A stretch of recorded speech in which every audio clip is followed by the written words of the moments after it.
Oh, I think I was born to go into business. And when did you realize that? I think the challenge for me really was to it wasn't really about proving a point to anybody else. It was really about proving a point to myself. It was really about saying, am I able to do something? And I think that's what's more important. And then the second step was, am I someone who my children are going to be proud of? Because to me, my children have been extremely dear. My family has been very dear. And I would like my family members to be proud of the fact that I've gone out and I've taken on a challenge and hopefully achieved something with it. Well, when we look at your, for instance, makeup range or your production house, it seems like you're targeting the middle class, and that's what you say. Why would you do that? Absolutely, because the power comes from the people, and the real people of this country are the middle class. It's the working woman that comes out every day and goes to a regular job, and that's where your mass volume is, and that's where your strength is, and those are the people. These are the women sitting here today that have to come out and vote in the women in Parliament and in Senate, and I mean these are the women who have to vote in women into politics and into me and actually sort of support the women in media, because the power comes from people who sit and go to a job every day of their lives, and they actually, the controls have to change. It shouldn't be about who's sitting in a position of power or sitting on a chair, or it really has to be about the people wanting that person to be there.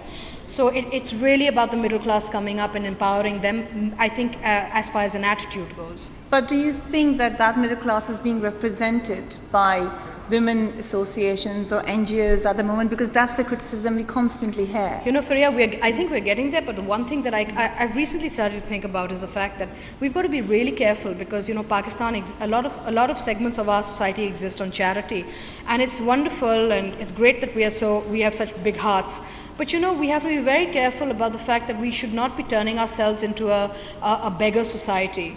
And I was thinking about this recently, that when you actually help somebody out of a situation, are you actually crippling them in the long run? Or should we actually be empowering people by encouraging them to go out and work for a living, or go out and sort of, or help them sense what their strength is, and then throw them in the deep end, you know, because we are we're a very charitable nation, but there's a very dangerous side to it. It is like when I did Eidi Saab's interview recently, you know, I asked him a question. I said, Eidi Saab, you've done tremendous work and you're such a great humanitarian, but, you know, you're feeding people and you're looking after them and you're building big homes for them and everything, but do you think that you're actually, you know, marginalizing on their own ability in the long run? Because, you know, you've got this parallel country running now, and do these people actually go out and do any work?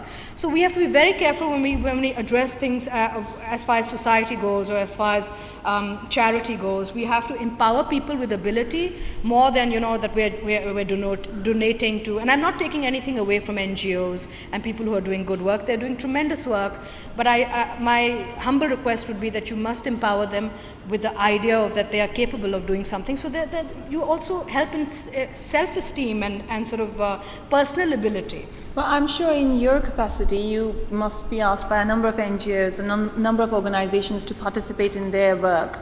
How do you screen a certain organization from the other? How do you make your decision that, okay, this is an organization I would like to associate myself with, and that's where I'm not sure they're doing something worthwhile? No, well, I'm very careful, because if I have an audience that watches me and I hopefully believes and trusts me, I have to be very particular and careful about what kind of message I'm sending out there. Now, I'll share with you, last October, I tied in with Shaukat Khanum Hospital, and I became the voice for the breast cancer awareness campaign.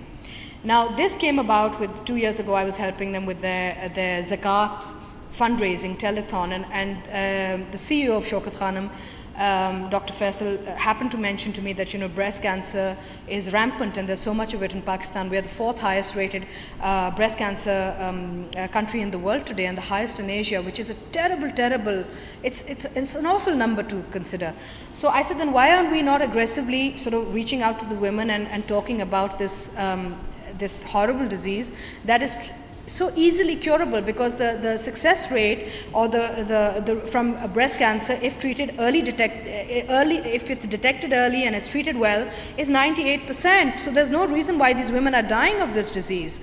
So now here, when we speak of social taboo, to my horror, the answer I got back was that because it's a socially taboo topic, people don't like talking about breast cancer in Pakistan.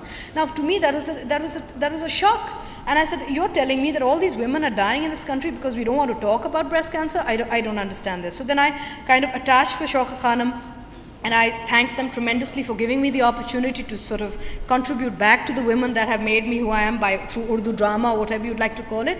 And we took on the cause of this and said, you know what, we're going to, and maybe you sort of noticed in October, a lot of the channels had the pink ribbon running, a lot of the channels had the idea of pink ribbon, and you know, I will sit here and take credit for it, because I spoke to all my friends in media, the ladies sitting in media, and said, look, what are we guys doing this year for this? Because we need to go out there and talk about this enough for women to break that social taboo. This is about saving a life. This is about saving a family.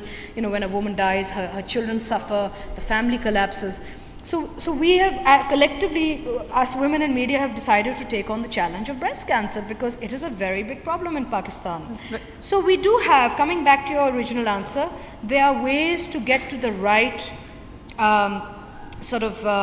charities or NGOs, or there are pre-existing people in this organizations in this country who have a history.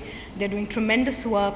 And here I would like to say that people in media in general should be very careful how they actually use their power when they're voicing something to a larger audience, because you do have a very powerful voice, and you must understand the value of the people that trust you with that voice and use it.